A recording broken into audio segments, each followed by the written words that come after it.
മലയാളികൾക്ക് സുപരിചിതയായ നടിയാണ് Honey Rose. Boy friend എന്ന ചിത്രത്തിലൂടെ അരങ്ങേറിയ ഹണി റോസ് ഇന്ന് മലയാളത്തിൽ മാത്രമല്ല തെലുങ്കിലും ഹിറ്റുകൾ സമ്മാനിച്ച നടിയാണ്. സോഷ്യൽ മീഡിയയിലെയും താരമാണ് ഹണി റോസ്.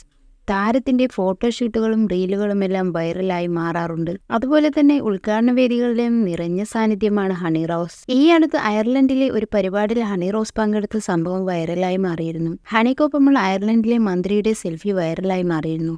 എന്നാൽ അയർലൻഡിൽ വെച്ച് മറ്റൊരു സംഭവം കൂടെ ഉണ്ടായിട്ടുണ്ടെന്നാണ് ഹണി റോസ് പറയുന്നത്. ഫ്ലവേഴ്സ് ചാനലിലെ ഒരു കോടിയിൽ അതിഥിയായി എത്തിയതായിരുന്നു ഹണി റോസ്. അവിടെ 500 വർഷം പഴക്കമുള്ള ഒരു കൊട്ടാരമുണ്ട്. കുഞ്ഞു പടികളിലൂടെ വേണം മുകളിലേക്ക് കയറി ചെല്ലാൻ.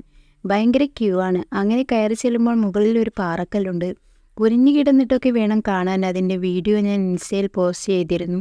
അതിൽ ഉമ്മ വെച്ചാൽ നമ്മൾ തുരുതുര സംസാരിക്കും. സംസാരത്തിലെ പ്രശ്നമൊക്കെ മാറുമെന്നാണ് പറയപ്പെടുന്നത്. സംസാരം നന്നാക്കാനുള്ള എന്തോ ഒരു മാജിക്കൽ പവർ ആ കല്ലിനുണ്ടെന്നാണ് പറയപ്പെടുന്നത്. കൊട്ടാരത്തിന്റെ ഏറ്റവും മുകളിലാണ് കല്ല് വെച്ചിരിക്കുന്നത്. കിസ് ചെയ്യാൻ ഭയങ്കര പാടാണ്. വളഞ്ഞു കിടന്നിട്ടൊക്കെയാണ് ചെയ്യേണ്ടത്. ഞാൻ പോയി ചെയ്തു. ശബ്ദം നന്നാക്കാൻ വേണ്ടിയൊന്നുമല്ല. ഒരു രസം. അതിന്റെ പിറ്റേന്ന് തന്നെ തൊണ്ടയിൽ ഇൻഫെക്ഷൻ വന്ന എന്റെ ശബ്ദം പോയി. ഒരു മാസത്തേക്ക് ശബ്ദമില്ലായിരുന്നു. മര്യാദയ്ക്ക് സംസാരിക്കാൻ പറ്റിയിരുന്നില്ല. ശരിക്കും ഞാനൊന്ന് പേടിച്ചു. തിരിച്ചു കിട്ടില്ലെന്നാണ് കരുതിയത്. പക്ഷെ പതുക്കെ ശബ്ദം തിരിച്ചു കിട്ടി എന്നാണ് ഹണി റോസ് പറയുന്നത്. ഉദ്ഘാടന വേദികളിലെ സ്ഥിരം സാന്നിധ്യമാണ് ഹണി റോസ്. ഇങ്ങനെ ഒരിക്കൽ കോട്ടയത്ത് ഒരു ഉദ്ഘാടനത്തിന് പോയപ്പോൾ ഉണ്ടായ രസകരമായൊരു അനുഭവം ഹണി റോസ് പങ്കുവെക്കുന്നുണ്ട്. ആ കഥ ഇങ്ങനെയാണ്. കോട്ടയത്ത് ഒരു ഉദ്ഘാടനത്തിന് പോയിരുന്നു. ഞങ്ങളെ കൂട്ടിക്കൊണ്ടുവരാൻ ഒരു പയ്യനെ എറണാകുളത്തേക്ക് വിട്ടിരുന്നു. അവനോട് സിനിമയിൽ നിന്നുള്ള ആളാണെന്നൊന്നും പറയാതെയാണ് വിട്ടതെന്ന് തോന്നുന്നു. കണ്ടതും അവൻ ഭയങ്കര എക്സൈറ്റഡ് ആയി. ഭയങ്കര സന്തോഷം. പിന്നെ അവൻ വണ്ടി ഓടിക്കുന്നത് നമ്മളെ നോക്കി സംസാരിച്ചു കൊണ്ടായിരുന്നു. വണ്ടി ഓടിച്ച് ഭയങ്കര പരിചയമുള്ള ആളായിട്ടും അവനെ കണ്ടപ്പോൾ തോന്നിയില്ല. ദൈവമേ ഒന്നും പറ്റില്ലേ എന്ന് പ്രാർത്ഥിച്ചാണ് ഞങ്ങൾ ഇരുന്നത്. കോട്ടയത്തെത്തി.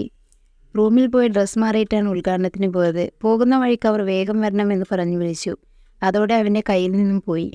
പലയിടത്തും തട്ടി ആളുകളൊക്കെ തെറി വിളിച്ചാണ് പോകുന്നത്. അവസാനം ഒരു ഓട്ടോയിൽ കൊണ്ടിരിച്ചു. ഓട്ടോ മറിഞ്ഞു. ഭാഗ്യത്തിന് ആർക്കും ഒന്നും പറ്റിയില്ല. പക്ഷെ ആളുകൾ ഓടിക്കൂടി തെറ്റ് അവൻ്റെ ഭാഗത്ത് തന്നെയായിരുന്നു. ആളുകൾ അവനെ അടിക്കാൻ നോക്കിയപ്പോഴും അച്ഛൻ ഇറങ്ങി. തെറ്റുപറ്റിയതാണെന്ന് ഇങ്ങനൊരു പരിപാടിക്ക് പോവുകയാണെന്നും പറഞ്ഞു. ഞങ്ങളെ വേറെ വണ്ടി വന്നാണ് അവിടെ നിന്നും കൊണ്ടുപോയത്. അവനെ ആളുകൾ എടുത്തുകൊണ്ട് പോവുകയായിരുന്നു. അവൻ എന്ത് സംഭവിച്ചെന്ന് അറിയില്ല.